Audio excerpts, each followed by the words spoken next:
brought to you by Mint Mobile. Stay tuned for a special offer at the end of the show. Hi, and welcome to the Mobile Tech Podcast. I'm your host, Miriam Jouar, and today is Friday, September 29th, 2023. And I've got the excellent and the lovely Matt Swider here, all the way from New Mexico, despite being in his hometown of New York. Well, not your hometown, right? But, close enough. Yeah, I'm 6 years there, so I consider myself a New Yorker these days. There you go. So, thanks for being on the show again, Matt. You have some iPhone stuff you want to talk about. I have some iPhone stuff I want to talk about. It's like the third week, but don't worry, folks. This is not going to be an iPhone podcast. We've done 2 of those now where it's primarily iPhone. I've got a bunch of other topics, some Chinese phones. We've got some Meta stuff to talk about. It's kind of exciting. So let's actually start with the iPhone because, we kind of want to get that out of the way. I think it's important, actually, because a lot of you have gotten your new iPhones right now. And you just published a story on your newsletter/website, The Shortcut, that tells folks that your belief is, and I think it's a valid one, is that we might have the makings of a handheld computer in our hands with the new 15 Pro and maybe the 15? What's your take on this? Yeah, the 15 Pro, they're building it as a gaming machine, and I feel like they do that every year. But this year, I'm actually buying into it and believing it because it almost has Nintendo Switch properties, which I think require 3 different, pillars. It needs professional games. It needs console quality games, and they're finally doing that. They're coming out with Resident Evil, which is a big, household name. People know what that is. And Death Stranding and Assassin's Creed. That one comes next year. The other 2 are this year. So you have AAA titles, which is amazing. And that's really a new thing.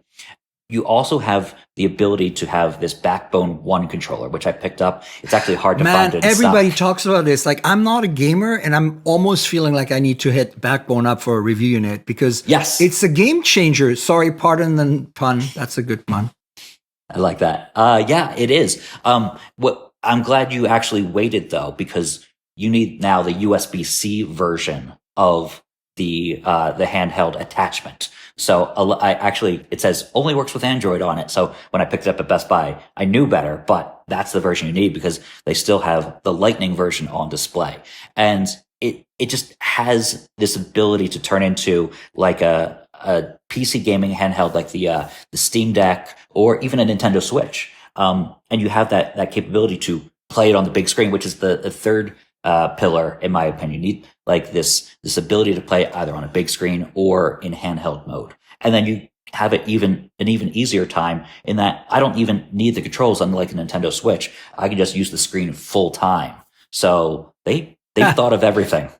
Yeah, look, it's funny because, my producer, Theo, this morning mentioned that you had said, hey, I want to talk about this. And I was like, wait, Apple's been saying forever this is a game console substitute. And I've been kind of buying it because, the performance is there. But sure, I see your point here. I think, I had a quick read through your newsletter this morning at the coffee. And I'm like, okay, this is, I see the point. And I think the point being here, the distinction is that we're, Nintendo Switch, but even beyond, we're like kind of, a Steam Deck kind of direction here with literally console level and possibly close to maybe PC level gaming on this thing. Yeah.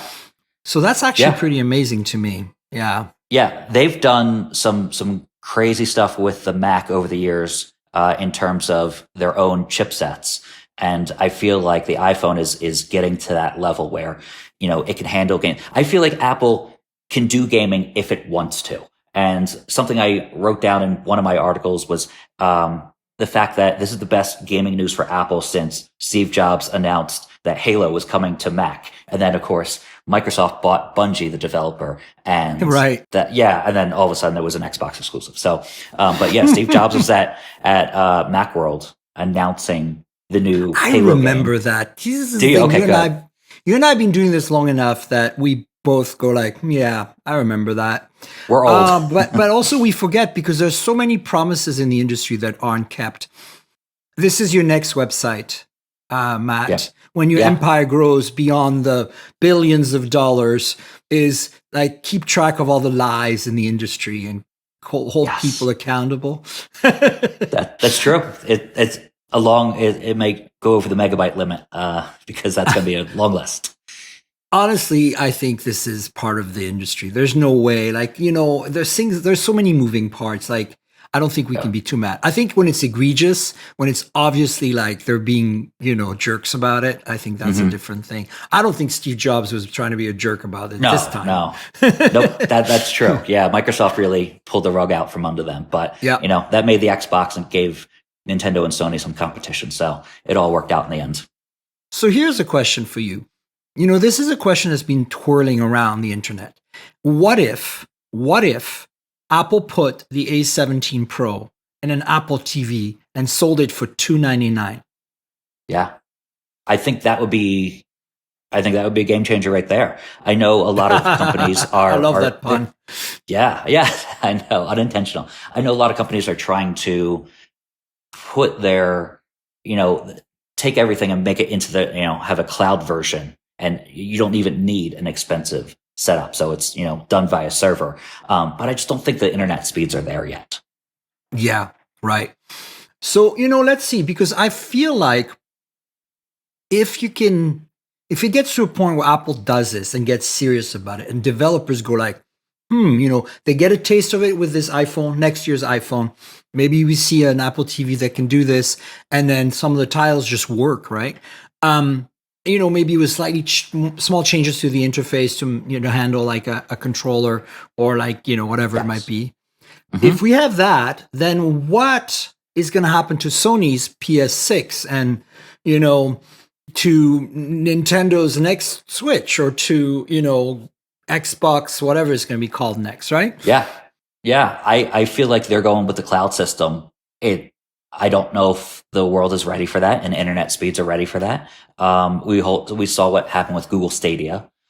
So I'm just unsure that they have a really good game plan. What they're doing at Sony right now is this handheld that is a second screen device. And they're not really winning a lot of people over with a lot of their decisions. No, but I think it's because, I worked at Sony back when the PlayStation Vita was being developed. I was a part of that. And, the excitement was it's a self-contained unit.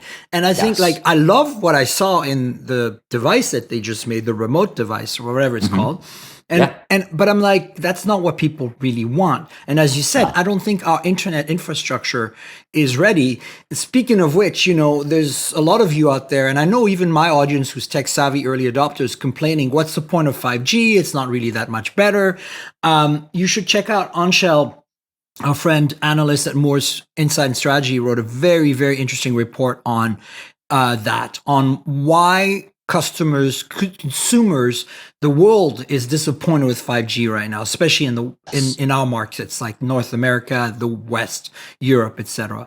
So I think, we don't have the bandwidth yet, the performance on our networks to do this wirelessly. And that's kind of why I think I would rather have this iPhone 15 with a super awesome controller and, almost console level gaming in the subway, you don't have to worry about self-contained, and you have a terabyte iPhone, you can put a 200 gigabyte game on there, right? Right.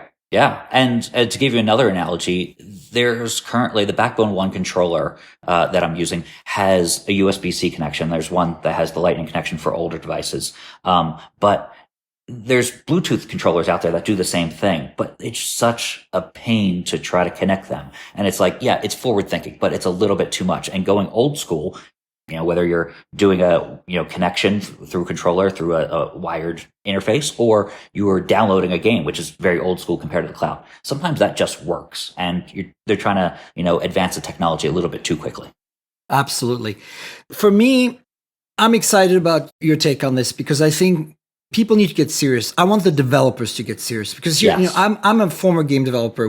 I spent 20 years in the industry, and there was this back then. I mean, things are very different now because mobile is still much more developed. But back then there was this very big dichotomy: like you're a PC developer, you're a console developer, like PlayStation, or you're a game handheld developer, like Nintendo, Game Boy. And there was little crossover. One of the projects I worked on that was really one of those defining moments, I think, in the industry was we took Tony Hawk's Remix 2, Underground Remix 2, the skateboarding game for PlayStation 2, and we ported it to PlayStation Portable. So we took a console game that was a pretty massive endeavor, and we squeezed it into a PSP, one of the launch titles on PSP, in fact. And we had 3 months to do it. Like, my boss came up to us and like said, I handpicked a few of you. You're the best. 10 grand bonus if you can get this in 3 months. 10 grand in 20 years ago, right? Right. And so guess what? We did it. We did it. Yeah. And I worked on audio, and my job was to make sure I could squeeze all the audio that was coming off the CD-ROM onto this tiny UMD. Remember the little optical thing? And it was really a challenge. And we got it done. I used every trick in the book I could think of.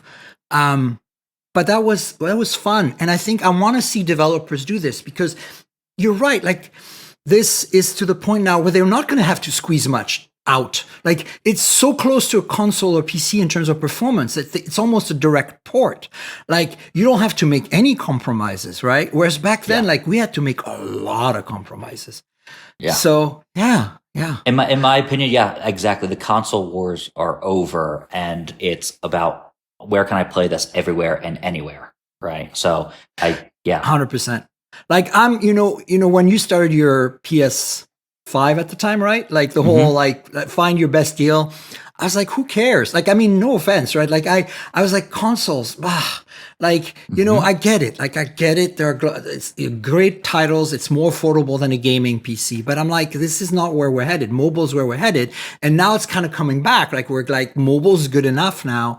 And in that sense, I think you're right. The iPhone 15 we're going to see. I think we're going to see overall, I want to kind of pull back. I think the iPhone 15 is a pivotal iPhone. No matter how there's been pivotal iPhones. And I tell you what, I think a lot of people are like, you're nuts. And I'm like, no, think about it. There's a number of things here.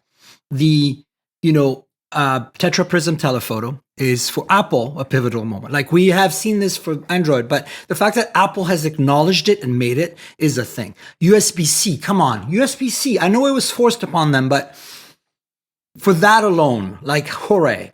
What else? The A17 Pro. I think that chip, as we just talked about gaming, etc. And I think more importantly, we're at a stage where the iPhone 15 base is a step forward as well. Yes. I felt like the 14 last year was just like, okay. I mean, the 13 was no different. So, like, essentially. So this, though, is like you're getting a 14 Pro without the telephoto, basically, and USB-C. I mean, you can't complain. Anybody who's complaining about that, look, here's the thing that I always say. Pros are going to pro, right? Like, if you're an iPhone user and you have a Pro, you're not going to go back to a regular iPhone. You're just going to get another Pro, right? Because subsidies and stuff let you do that. If you are just the average person who doesn't really care and doesn't want to have all the features or whatever, like, why spend an extra $2 to $3 a month to get a Pro on your, wireless bill? Right. You can be perfectly happy. And this year, I think for your bang for your buck, it's a good upgrade. If you're on an 11, 12, 13 even maybe, 15. Yeah. This says a lot about the smartphone industry and consumers' perception of it, because when I posted my review and I called the iPhone 15 Pro Max review Apple's best iPhone upgrade in years, and the immediate reaction on X or Twitter or whatever you want to call it now was that it looks exactly the same. And I just don't understand that mentality sometimes, because. But do you think that's the Android users? Because come on. I think it's frustrated iPhone users who are not ready to upgrade. And I've been there before where I couldn't afford certain N64 games. I'm like, GoldenEye is so stupid. I don't even like that game. It's all a pixely mess. And then I got some birthday money when I was a kid, and I was like, ooh, GoldenEye is the best game ever. And I was able to afford it. So I think that has something to do with it. Some people are not ready to upgrade, and they just disparage the thing. Oh, it looks like the last one. But I don't understand that mentality, in that, well, do you want the phone to look different every year? And if so, did they make a mistake last year to change it that quickly? Besides being a foldable phone, even people say that about the Samsung Fold phones. right? Like, oh, it looks Yeah, right. exactly We the same. say it because, Yeah. well, I think, yeah, I think this is a whole new topic we could dive into, but I think it's the topic of, you know, complacency, like in terms of Yes. design, right? I think Apple has not been complacent on these phones this time. Yes. I think Correct. that design wise, for sure, they are still, I mean, yeah, titanium improvements to the rounded edges, dynamic island, all these things, on the whole, like they add up, but like individually, they're like, compared to like, what we see, the accelerated evolution we see in folding phones. Like I got a couple new folding phones here I can't talk about, guys. And wow, like we're starting to see progress and it's moving very rapidly. And you're not seeing that pace on even Samsung's Fold series, right? Like, because they're like complacent because they're like the number one folding book style phone in North America. I know those of you listening in India and in China and stuff are saying, well, we got you got a lot of choice and we're very jealous over here. But the reality is right now, until OnePlus comes out with their phone, we don't really have more than two to choose from for the book style, right? And then for the flip style, we only have two as well because the cheaper Razr isn't out yet in North America, and we don't get any of the other ones. And you get in other markets, you get all these choices. But even within these choices, even those of you who are able to buy the Honor Magic V2 or the Huawei, Pocket, the P50 Pocket, like whatever, you get so much more variety than we do. And you probably see much more progress. And I think that, that is because in this industry here in North America, it's like Apple versus Samsung. Like Pixel's doing some good stuff. We love their products. We see some inroads. I see more people in the wild with Pixels. It's obviously working. But compared to the number of people with an iPhone, number one, and a Samsung even, I don't actually see that many Samsung phones in the wild. When I do, it's, the flagships and the folding phones. I don't ever see an S23 regular. Like, you know what I'm saying? Like, have you seen one? But you see iPhones all the time that like 12s and 14s and 13s. Yeah. So it's so rare. It's so rare to see an Android phone. I saw one yesterday, a Google Pixel phone, and I was just like stopped in my tracks because I was so astounded. But yeah, that and then when you see a OnePlus phone, usually it's an older one, and you're like, yeah. Oh my God, I saw a OnePlus phone in the wild in North America. What's going on? Like this is the sad world we live in. And that's why you don't see these manufacturers, especially Samsung, pushing the envelope. And so that's why I'm happy to see that, Pixel Fold is pushing the technology in the camera side, because that's, I think, where Samsung is lacking right now on the Fold, at least. And, who knows what OnePlus is going to bring us, but I'm sure it'll be exciting because it's Oppo, right, essentially. And we know they can deliver. So, yeah, I think this is an interesting time to be in mobile. And speaking of the iPhone 15 Pro Max, I want to talk very briefly about the DxOMark results for camera. And this is interesting because for a long time, I didn't really understand what DxOMark was about. I thought they were kind of like, what are you guys? Who are you guys? Like, how, like, do we want to really take you seriously or not? Because, look, ultimately, I'm a scientist, an engineer, and, I believe in lab testing, but at the same time, I know it's not what defines a product. A product's experience is what defines a product. So I was kind of a bit dismissive about them. And then they invited me to visit them in France in their labs last year. And I toured their labs, and these guys they're not fake. They are for real. They are doing some crazy testing. I don't always agree with the way they're doing things. I don't always agree with the results I see because they're very data focused and experience is really important. But they're changing that. They're understanding. So they actually now have some subjective tests that they run alongside their objective tests. And so they just published their results for the camera, for the imaging for the iPhone 15 Pro Max, and it ranks second, 2 points after the current dominant, which is the P60 Pro from Huawei. Yes, Huawei still makes, according to DxOMark, the best camera system on the planet. And this is not just a single camera they're testing. They're testing the zoom lens, the ultra wide, portraits, selfie camera. So this is an overall rating, and I'm impressed. I've been using the camera. It's not going to make me change away from my Pixel Fold or my Pixel 7 Pro or upcoming 8 Pro when I get one.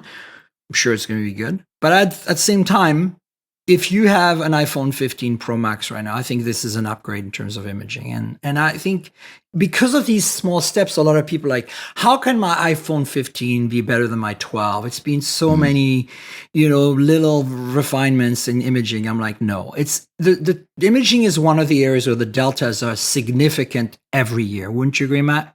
Yeah, I've been noticing that more so in the 15 Pro Max that I'm carrying around than any other phone in Apple's lineup. The jump year over year has been, because we're looking at the fine details. What Apple does is they strike the right balance. So Samsung tries to overprocess an image sometimes in an effort to clean up noise, and that becomes a problem.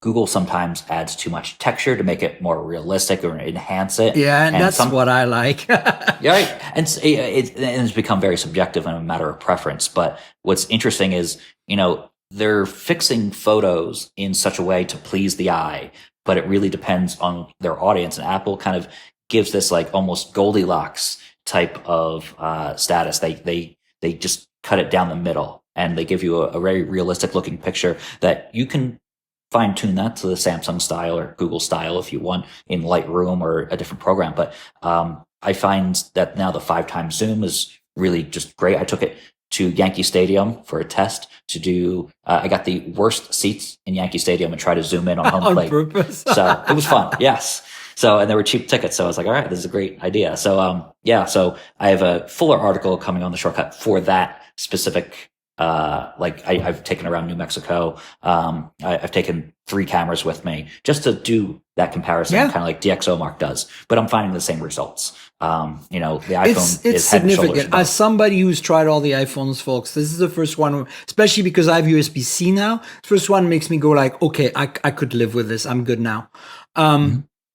There's still some issues. Like, here's a good one. I want to throw it out there. Anybody want to comment on the various social channels and tell me, and maybe Matt, you have an answer. I accidentally shot some of my photos in high efficiency mode, the HEIC codec instead of JPEG. Is there a way to switch them to JPEG on device? Like, because, on an Android phone, I would just pull them into my Mac, load them up, export them as JPEGs at like 85% quality, put them back on the camera roll of my Android phone by copying them back to the phone, and delete the high efficiency ones.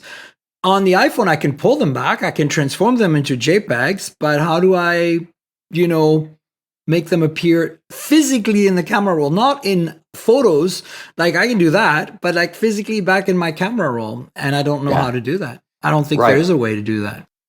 On Android, there's so many more options to do those fine-tuning, little tinkering, configurations.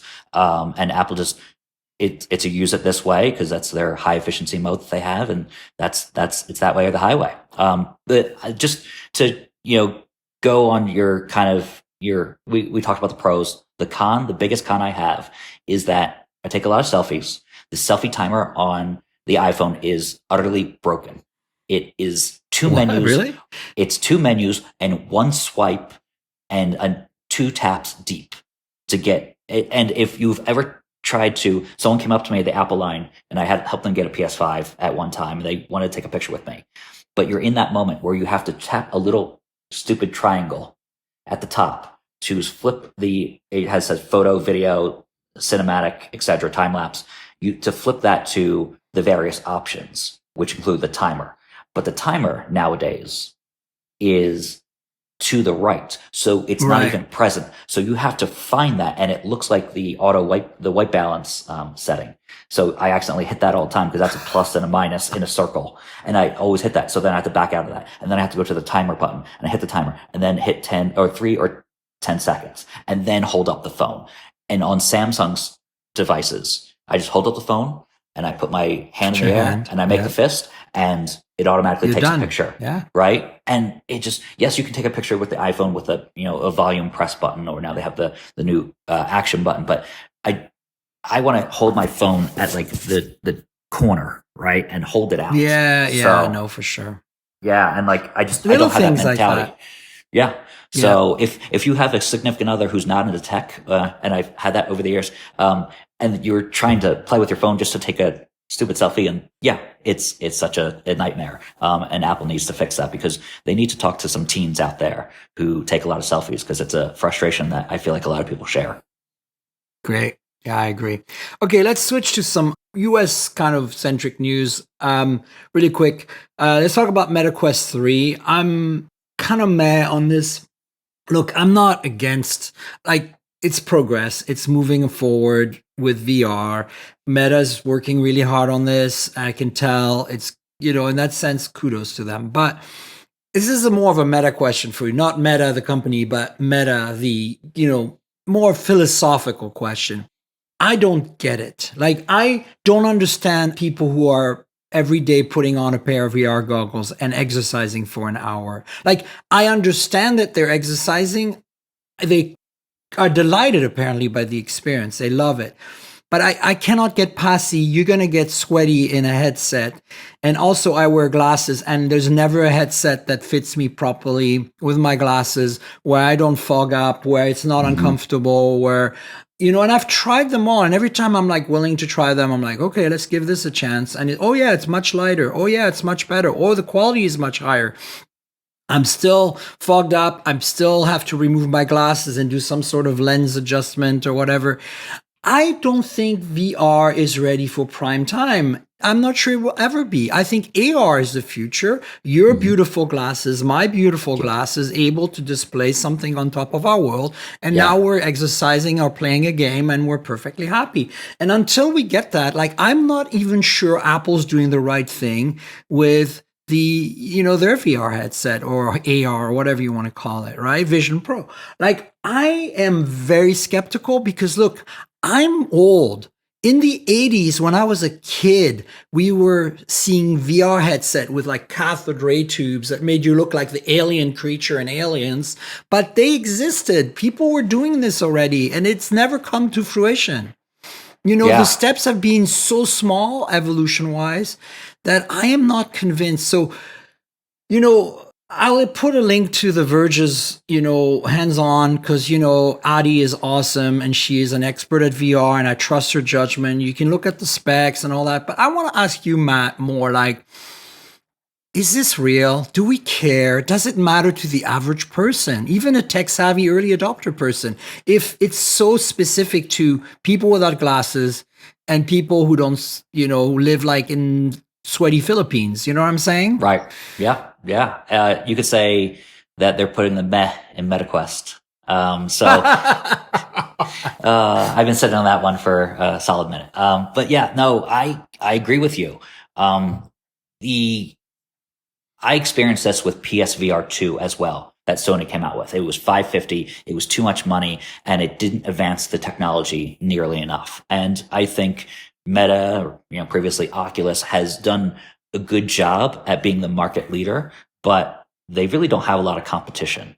And they are, like you said, it's iterative. It's neat. There's the pass-through technology that does a little bit of AR, but it's not as, it hasn't been as well received in that early demo as the Apple Vision Pro. But the Apple Vision Pro is $3,500. So I don't think the technology is there yet. It's another case of, it's like someone trying to come out with an EV and they're just transitioning from the horse and buggy to, the first Model T. Well, in fact, that's what happened. Most of our cars in the early days were electric, but they had a range of 10 miles because the batteries back then were like ridiculously poor, right?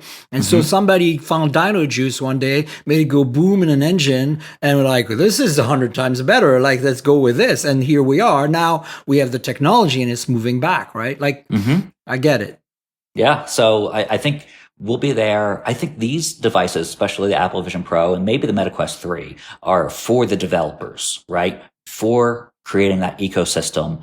And it's not a developer only, invite only thing, but it's something where when they do get it down to the size of these glasses, the technology is definitely not there yet. We've seen, cool prototypes from TCL and other companies, but, like the display is a little bit, it's a little bit wonky. The battery life is very short. But when it gets to that level in version 3 of, what Apple's putting out there, then maybe in 5 to 10 years, we'll have, mass adoption, but I don't think it's there unless you get down to this size.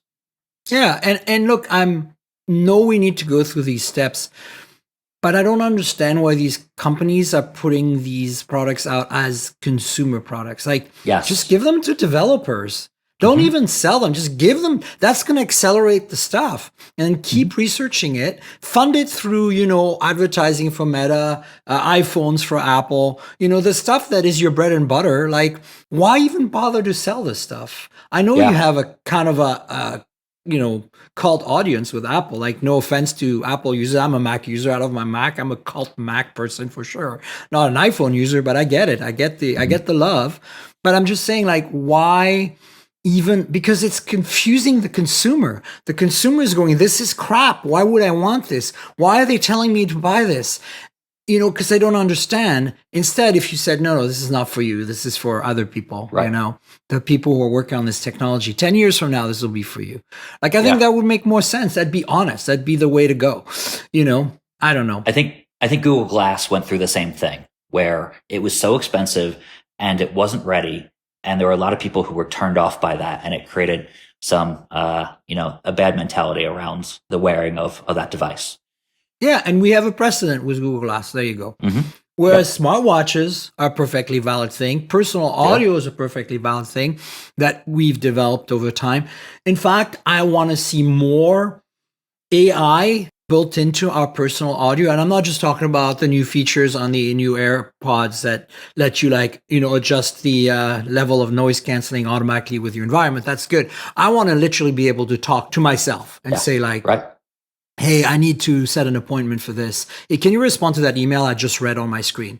Like, I'm still using my phone, but like I'm rushing, I'm running, I'm heading to the gate at the airport. The plane is boarding. I'm like, please respond to that email. Like, you make it up. Like, tell them that I'm on board. It's all good. And they compose an email that's formal, signed Miriam, sent out. That's what I want. I want that magic. I hate that word, but I might that magic synergy between these products to the extent where it's completely seamless, and it's not there yet. And I think audio is the last bastion. Like, it's one of the most important parts of this. Like, yes, you can do something with smartwatch. It's nice to do this now, the little pinch thing. For those of you watching on Patreon, we're doing pinch gestures, me and Matt.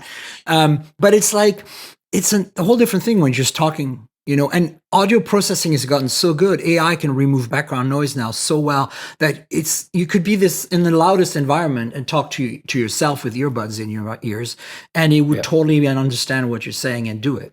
So, whether the computer is on the earbud or on the watch that's connected to it or the phone, it doesn't matter. I don't care. I'm going to always have a phone with me because, sometimes it's old fashioned. You pull out your phone, you type away, right? Like, because it's habit. So that's kind of, I think, what we need more. Like, I wish Apple and Samsung and Google invested more in those areas. Yeah. I went to the Microsoft event a week ago where they unveiled Copilot, and it was good on the demo on stage.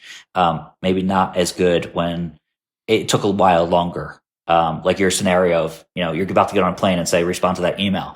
It wouldn't happen as seamlessly as they present it on stage. It's very cool. It's very good, but it's still, all this technology is in its infancy.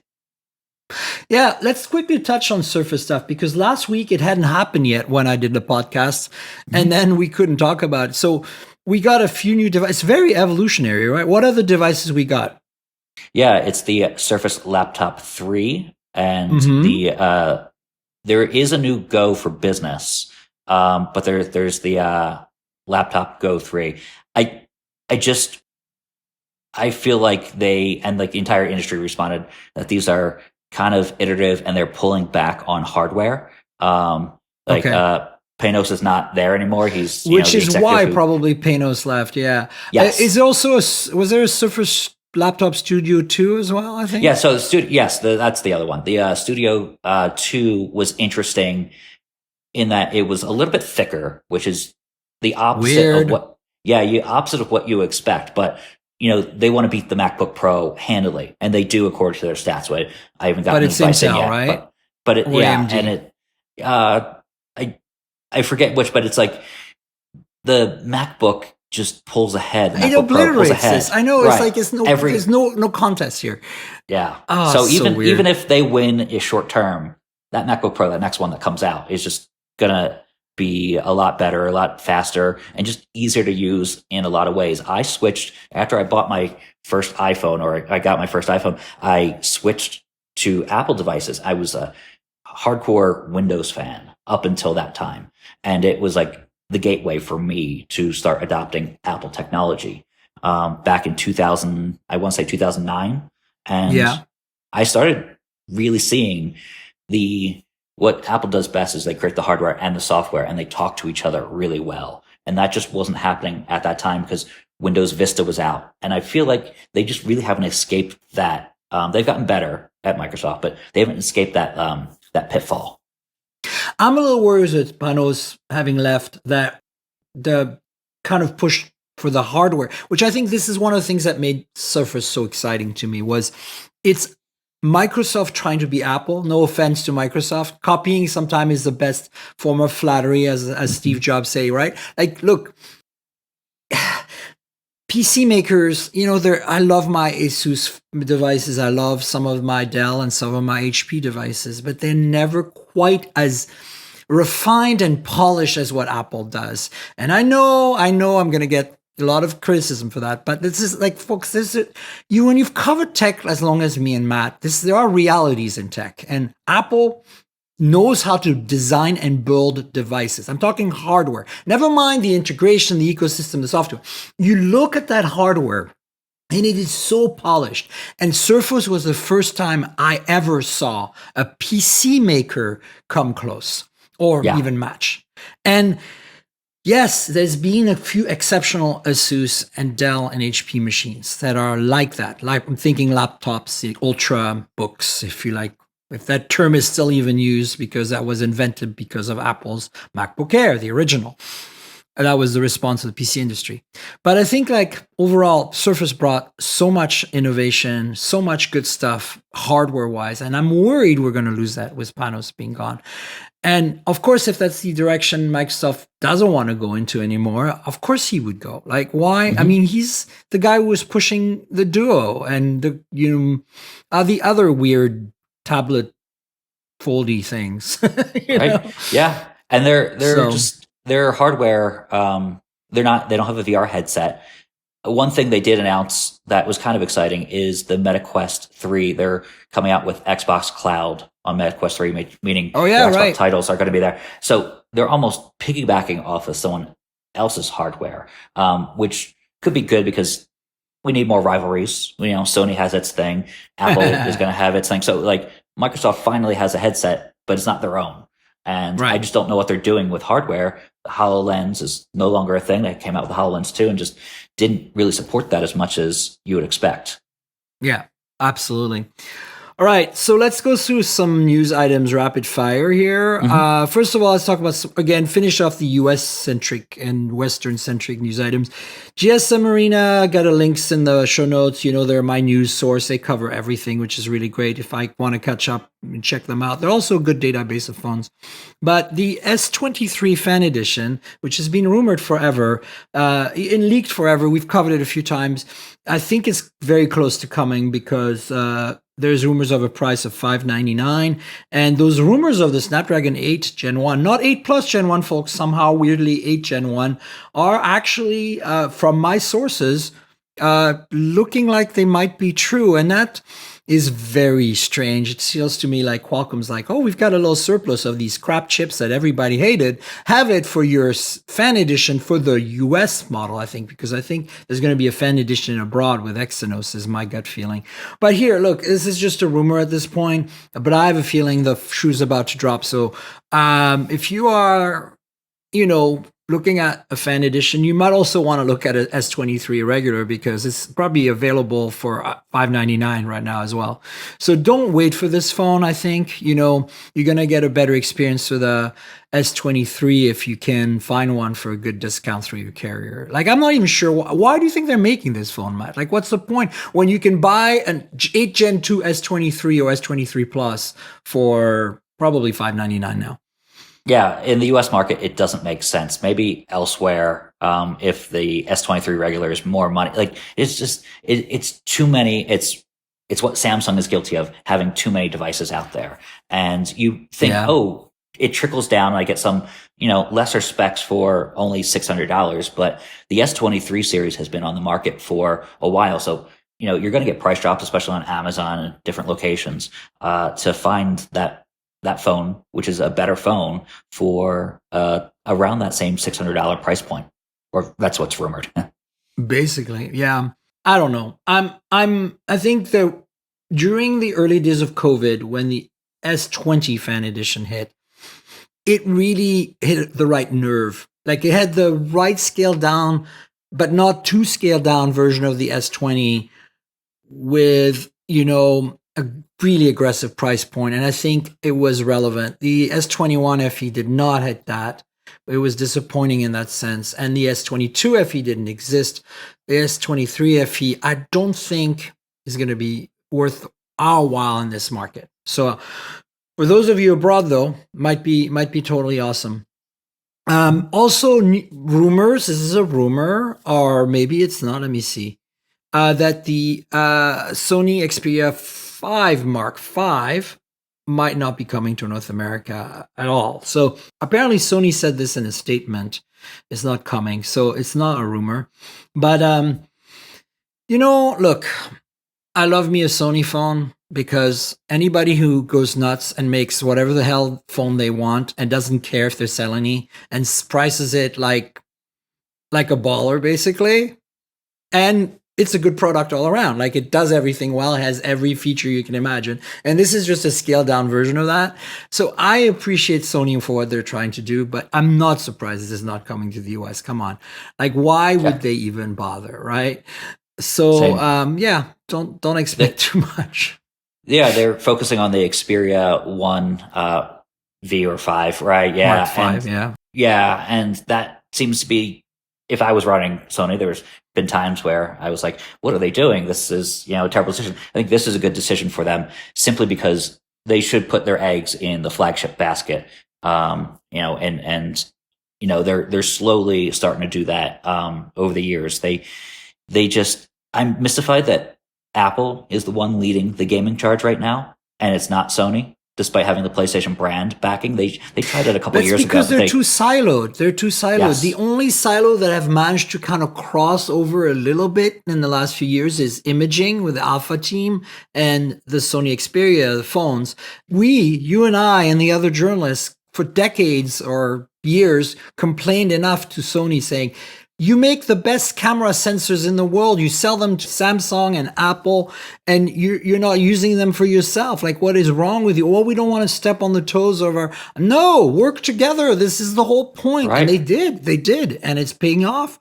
So I think there's a lot of politics here. This is Japan. It's a different world. And I think probably this PlayStation division is very protective. I bet you the Xperia folks want it. But anyway, let's talk about some phones that are not available in North America, but are available globally. A few new phones on a global market. That means that, you can buy them, import them. They'll probably work on T-Mobile. AT&T's been pretty pedantic about their phones on their networks lately. I've noticed that if I put my AT&T SIM in phones that are marked as global from Asia or Europe, that they will disable my SIM sometime after a few days.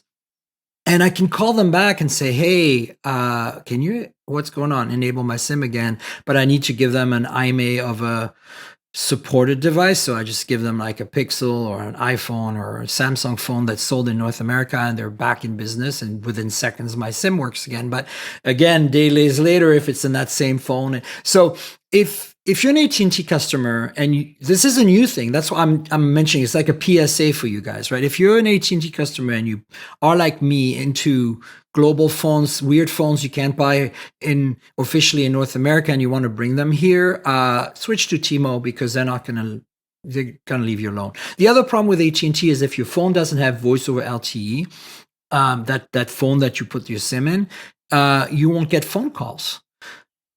So bad. And I think that's why they're disabling the SIM. That's what they told me. They said the phones you put your SIM in don't have VoLTE. You can't make phone calls.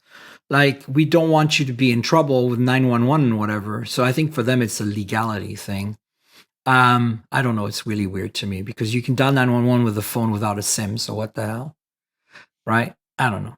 Anyway, So where I'm getting to here is if you're on Verizon or AT&T, forget it. Verizon never really supports these phones properly, but if you're on T-Mobile, these phones might be appealing to you.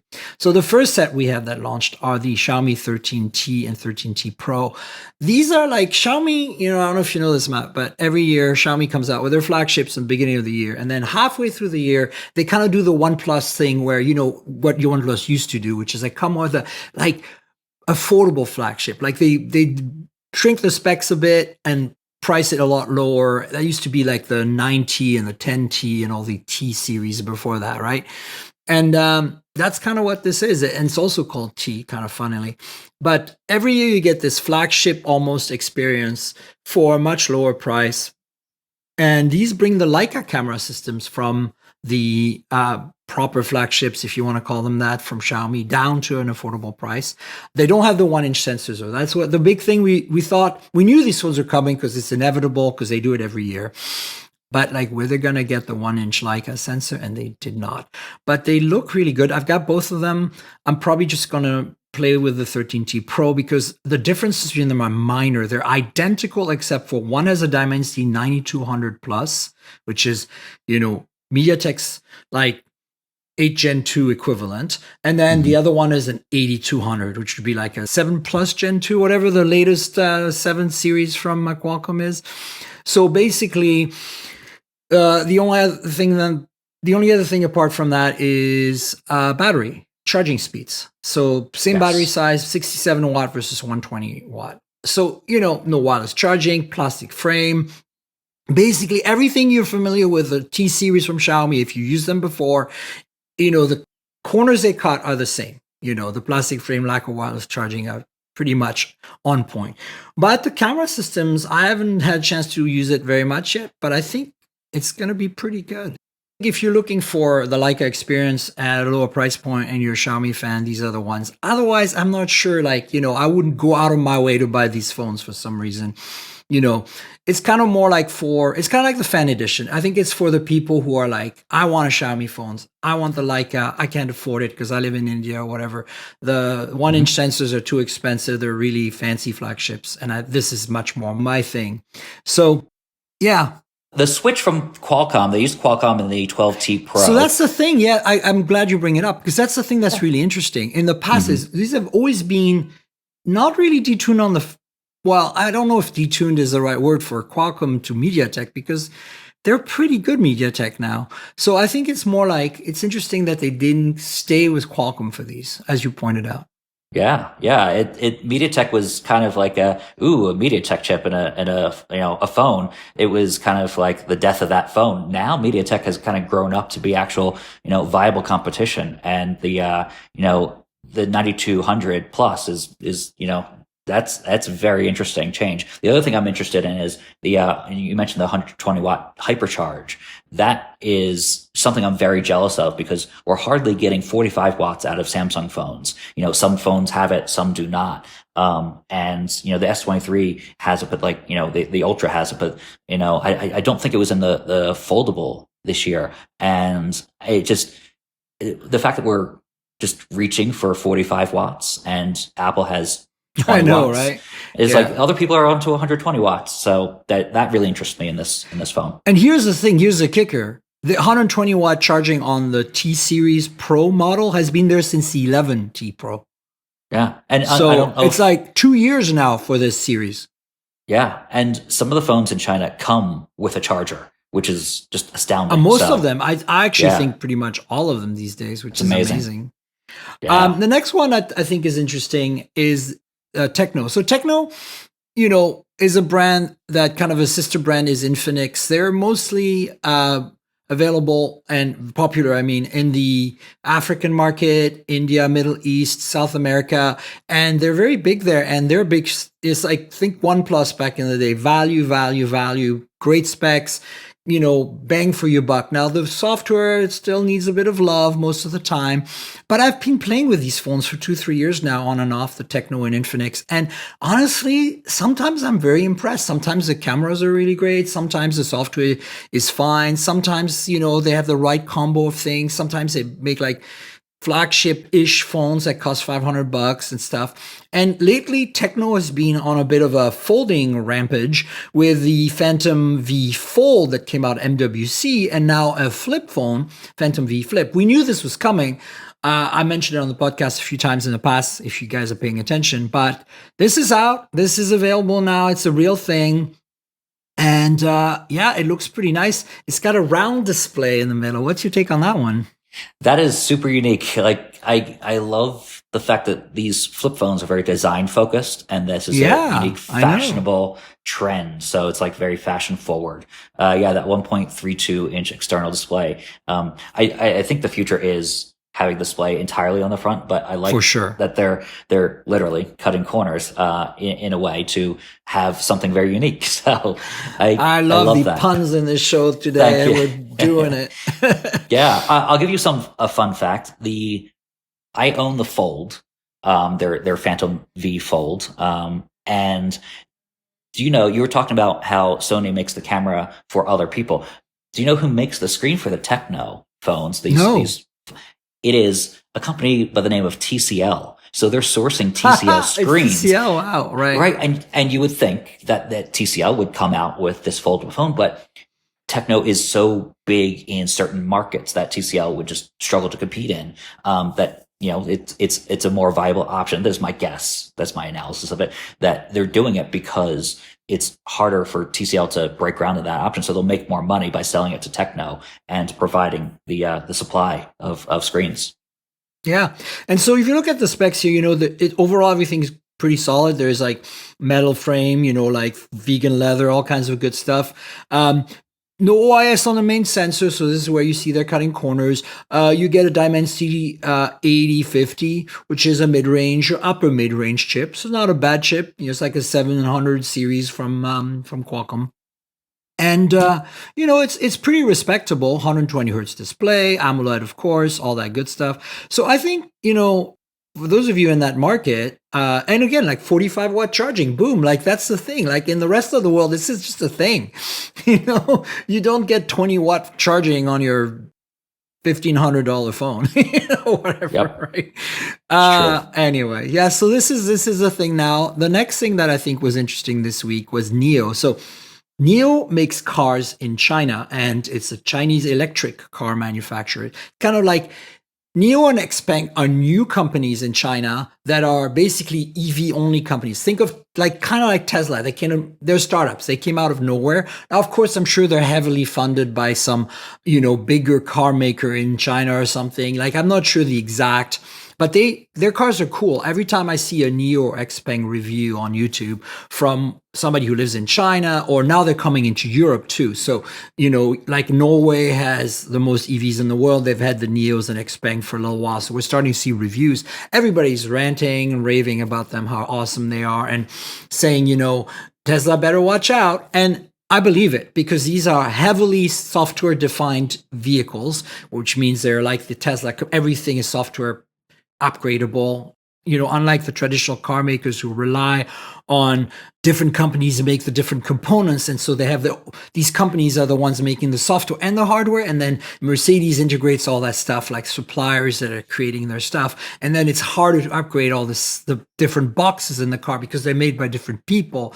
So, you know, the traditional car makers are kind of like struggling to kind of make this what's called a software defined vehicle, a vehicle that has a single operating system and a single, you know, basically software stack that runs all on every piece of hardware. That's how during COVID, Tesla was able to change chipsets on some of their modules because there was a supply issue, because they own the software. So they just reprogram the same functionality on a different box, basically, and put a different box in the car.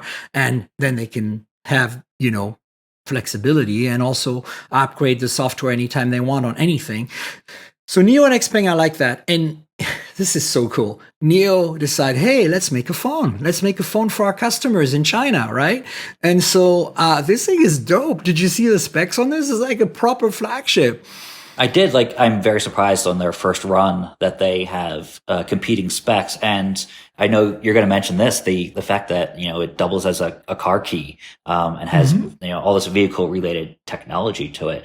One thing I will mention that is just what I appreciate about changes happening in the industry is that they're clearly making their money from cars and other things, but they have no ads in the system, so they don't need to stoop to that level. So it doesn't have the bloatware. And for a $900 phone, I'm willing to pay a little bit more to have that luxury, that benefit. Yeah, and I think this is, if Apple made a car, the iPhone would be this phone. You know what I'm saying? Like, it's really designed to be fully integrated in the ecosystem. And for those of you who are like don't really get it, like, you have to understand, software-defined vehicles, they have their own assistants. Like what Neo has a literally little globe sphere on the middle of your dashboard above it, that has a screen on it, and it rotates to face the passenger or the driver, and the passenger driver say, "Hey, assistant," or whatever the keyword is for their assistant, right? And it goes like, it's a smiley face thing, like the screen, and it rotates towards you and says, "Hey, what's up? What can I help you? Oh, please lower the passenger side window." And it does that.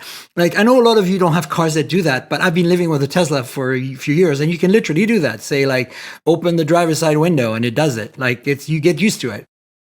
So it's kind of cool that they have this phone now. And this phone, if you just want, I almost want to import one just to play with it, because Snapdragon 8 Gen 2, 350 megapixel cameras, LTPO OLED 120 hertz, 6.8 inch, 1800 nits, 1440p display, 16 gigs of RAM, 1 terabytes of storage. These are the top specs. There is intermediate ones, but like, it's just insane, IMX 890 main sensor, 2.8 telephoto with OIS. They did not skimp. This thing is solid. IP68, 5200 milliamp hour battery, 66 wired and 50 wireless. 50-watt wireless charging. Like if you had shown me this phone and outside it was new, I'd be like, this is cool. I want this new company. I want to try it out, right? Like, this is crazy. And the prices, okay? Here you go. 900 for the base model, 12,512. 12 1 terabyte is 950. 16 and 1 terabyte is 1,025. Wow. Just wow. What do you say, Matt? It's amazing that they're able to sell it at that price point. It fits into the lineup of regular phone at those specs. The fact that it has a Snapdragon Gen 2, 8 Gen 2 is just amazing. They're able to compete at that level, and they're because they're going about it through a different mechanism. They're using it as get another pun, a vehicle to sell cars. So oh God, we're good today. You and I you're really nailing it. Look, I'm almost tempted to see if Trinity in Hong Kong can bring this to me, because Trinity is an importer. They're really awesome. Ben Sin gets a lot of his phones through them since he's in Hong Kong on a regular basis. Ben Sin from XDA, awesome person, awesome YouTube channel. Check it out. I don't know. I've got a thing for this tight integration in ecosystems, and of course, I don't have a Neo vehicle, but even without that, I'd love to see what this phone is like. Others have tried it and failed before. You had it begins with an L. The Netflix of China tried it. Leico, thank you. So they had that, and there's just been other companies who have tried getting to the phone market and the car market at the same time, and it's failed before. But this one actually seems promising, so I'm looking forward to testing it out as well. Let's find out. Yeah. Last thing that I is eyebrow raising. We knew this was coming, but they're out now. Is Nothing's more affordable line of CMF products. CMF is their brand. It stands for color, material, and finish. It's an industry term for what we talk about when we say materials and paint / pleather / aluminum anodizing, titanium, and color. Of course, makes sense. So, what's your take on Nothing, which is already kind of like trying to be, an outlier and in a design-focused brand, and, an affordable value design-focused brand, coming out with a even more affordable sub-brand like Nord did to OnePlus already so early in their lives. Of course, in India, this is totally going to fly. But what's your take? Yeah, I think they need to do as much as they can as quickly as possible to stand out and appeal to that mass market, because I think Nothing Phone was good. Nothing Phone 2 was I feel like it fixed a lot of issues that people Really had with solid. the Yeah, first I one. agree. Yeah. Yeah. But like the market penetration just is it's a tough time to be in that industry of being a new player. And I feel like they're just trying so many things so quickly. I think they need to do that. So yeah, I think having a sub brand has worked for other people, like you mentioned OnePlus. But I think the more news that they make early on, the better traction they'll have, and they're going to have mass appeal, like you said, in India and other places Yeah. where I mean, this this is is gonna. Yeah, only India, as far as I can tell right now. You get there's a 65-watt gallium nitride charger, right? Hmm. It's got two USB-Cs and one USB-A on it. So, that's kind of like a pretty low hanging fruit. And there's a watch and buds. And the buds have noise canceling, which is pretty amazing. Considering the first gen OnePlus Nord didn't have it, and the Nothing Stick don't have it. Out of the box, they're coming out with ANC on their earbuds for the CMF brand. Interesting. And then finally, you've got a smartwatch, and I don't know. It's probably just one of those, fitness bands on steroids smartwatches, which I have a Sure. legit, I think, purpose. I love these things, honestly. 2-week battery life, come on, you can't go wrong with that. And you still get a big screen on your wrist that shows you your notifications. Sure, you don't get Google Maps or whatever, but who cares, Yeah, I don't use that much anyway on my wrist. For me, it's a lot of times for a lot of people, it's a notification machine. That is its primary Correct. use. So Yeah. if they're getting and they need to appeal And to the that step Indian tracking market. and the health tracking and all the Yeah. sleep tracking, all that stuff you need, So Yeah. So there you go. So maybe I'll see if I can weasel Hmm. Nothing's PR people into sending me some of this stuff. I just want to try it out, just for Yeah. for fun. Um, Yeah. yeah, that's the show, folks. We've kind of covered a lot. I'm really glad you brought up all the gaming stuff because I'm not a Okay. gamer, but I worked in the game industry, so I'm really like it's really interesting to see your perspective. That article, I think, really hit a nerve for me that you wrote. So obviously, I'll link Thank to you. it. Thank you. Folks, go check out Matt's excellent work. Do you want to pimp your stuff? Tell people where they can Sure. find you on social, where your website is, and your newsletter is. Yeah, so theshortcut.com is free to sign up. There's some bonus content for paid subscriptions, but free to sign up. And we post every day on theshortcut.com, but we don't ping you for each news story. We kind of do a roundup of the news story so that we don't spam your inbox. But yeah, we post every day. And then at Matt Swider is my Twitter handle or X, and also on Threads these days. And yeah, and all the social channels. So YouTube and everything. We're trying to ramp up YouTube a little bit. So what I'm focusing on is, the website, the newsletter, the Substack. We're the largest consumer tech site on Substack. So it's been going well. And thank you for linking to it and checking it out. And thanks for having me on. It's always fun. And also tons of good deals. If you guys want to buy anything, you want to get a good deal, go to Matt's website, check it out, because you get good deals on everything all the time. And, for me, like the newsletter is one of my sources of news every day. Like I love that somebody that I know and trust, I can get sometimes fills in for some stuff that I haven't found yet, like this morning's article on the gaming was really cool on the iPhone 15. So Thank you. You know where to find me, folks. I'm at Tinkerl, TNKGRL, on all the social, X/Twitter, of course, on Instagram and on Blue Sky and on Threads. And, just Instagram is where you'll find pretty pictures of phones and cars and travel and food. I don't do reels much. I'm really still about the pictures on Insta, so go there and check that out. And then, of course, Twitter is, still a place for better or for worse where a lot of you interact, and I get that. So I'll stick around as long as I can. It's getting harder though. So, who knows? Find me on Threads. Maybe that's where we're going next. And then the podcast lives at mobiletechpodcast.com. We're on all the big platforms, Google Podcasts, at least for a little while longer, Apple Podcasts, Pocket Casts, Spotify.